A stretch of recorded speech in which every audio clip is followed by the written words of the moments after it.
एक किसान था। वह एक बड़े से खेत में खेती किया करता था।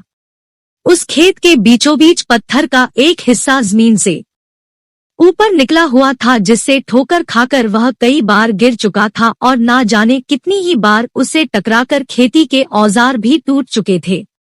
रोजाना की तरह आज भी वह सुबह सुबह खेती करने पहुंचा, पर जो सालों से होता आ रहा था एक वही हुआ।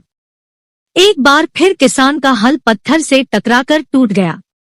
किसान बिल्कुल क्रोधित हो उठा और उसने मन ही मन सोचा कि आज जो भी हो जाए वह इस चट्टान को जमीन से निकालकर इस खेत के बाहर फेंक देगा। वह तुरंत भागा और गांव से 4 से 5 लोगों को बुला लाया और सभी को लेकर वह उस पत्थर के पास पहुंचा।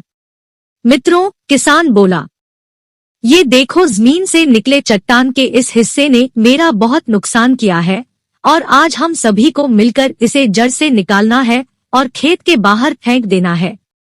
और ऐसा कहते ही वह फावड़े से पत्थर के किनार वार करने लगा। पर ये क्या, अभी उसने 1-2 बार ही मारा था कि पूरा का पूरा पत्थर जमीन से बाहर निकल आया। साथ खड़े लोग भी अचरज में पड़ गए और उन्हीं में से एक ने हंसते हुए पूछा, क्यों भाई, तुम तो कहते थे कि तुम्हारे खेत के बीच में एक बड़ी सी चट्टान दबी हुई है, पर ये तो एक मामूली सा पत्थर निकला। किसान भी आश्चर्य में पड़ गया। सालों से जिसे वह एक भारी भरकम चट्टान समझ रहा था, दरअसल वह बस एक छोटा सा पत्थर था। उसे पछतावा हुआ कि काश उसने पहले ही इसे निकालने का प्रयास किया होता, तो ना उसे इतना नुकसान उठाना पड़ता और ना ही दोस्तों के सामने उसका मजाक बनता। फ्रेंड्स, इस किसान की तरह ही हम भी कई बार जिंदगी में आने वाली छोटी छोटी बाधाओं को बहुत बड़ा समझ लेते हैं और उनसे निपटने की बजाय तकलीफ उठाते रहते हैं।